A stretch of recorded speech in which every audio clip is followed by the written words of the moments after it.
রাজপথে যদি জামাত ইসলাম ঠিকঠাক মতো আসে, হয়তো রাজপথে একটি অন্য ধরনের অ্যানার্কি তৈরি হবে বা বিশৃঙ্খলা তৈরি হবে।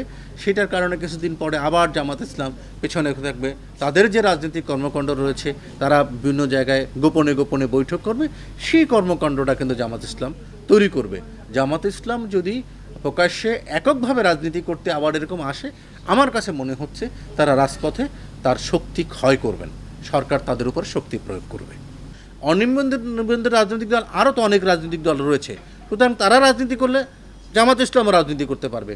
যদি নাগরিক ঐক্য যদি যে রাজপথে প্রেস ক্লাবের সামনে যদি বক্তৃতা দিতে পারে, সমাবেশ করতে পারে, মানববন্ধন করতে পারে, তাহলে কেন আর একটি অনিবন্ধিত রাজনৈতিক দল সেটা পারবে না কেন? সেটা পারবার কথা।